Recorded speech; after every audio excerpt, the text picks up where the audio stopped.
नवरात्र पर्व के छठे दिन माँ दुर्गा के कात्यायनी स्वरूप की पूजा की जाती है।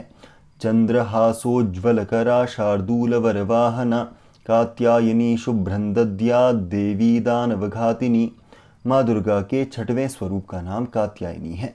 इनका कात्यायनी नाम पढ़ने की कथा पुराणों में कुछ इस प्रकार से वर्णित की गई है। कत नामक एक प्रसिद्ध महर्षि थे, उनके पुत्र ऋषि कात्य हुए। इन्हीं कात्य के गोत्र में विश्व प्रसिद्ध महर्षि कात्यायन उत्पन्न हुए थे। इन्होंने भगवती पराम्बा की उपासना करते हुए बहुत वर्षों तक बड़ी कठिन तपस्या की थी।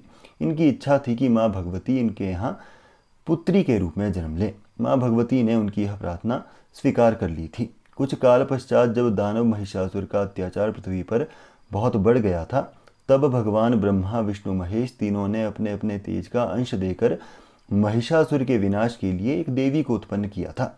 महर्षि कात्यायन ने सर्वप्रथम उस देवी की पूजा की थी। इसी कारण से यह कात्यायनी कहलाई थी।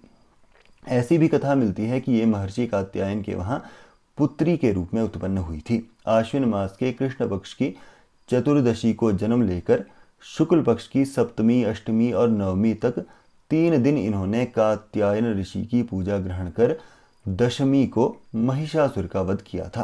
माँ कात्यायनी अमोघ फलदायिनी मानी जाती है। भगवान कृष्ण को पति रूप में प्राप्त करने के लिए व्रज की गोपियों ने इन्हीं की ही पूजा कालिंदी यमुना के तट पर की थी। ये व्रज मंडल की अधिष्ठात्री देवी के रूप में प्रतिष्ठित हैं। इनका स्वरूप अत्यंत ही भव्य और दिव्य माना जाता है। इनका वर्ण स्वर्ण के समान चमकीला और भास्वर है। इनकी 4 भुजाएं हैं। माता जी का दाहिनी तरफ का ऊपर वाला हाथ अभय मुद्रा को प्रदर्शित करता है और नीचे वाला वर मुद्रा को प्रदर्शित करता है।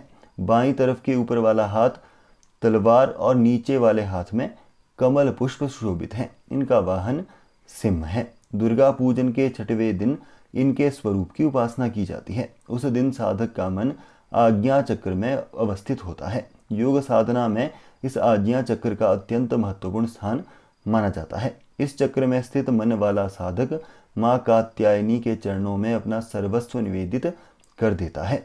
परिपूर्ण आत्मदान करने वाले ऐसे भक्तों को सहज भाव से माँ कात्यायनी के दर्शन प्राप्त हो जाते हैं।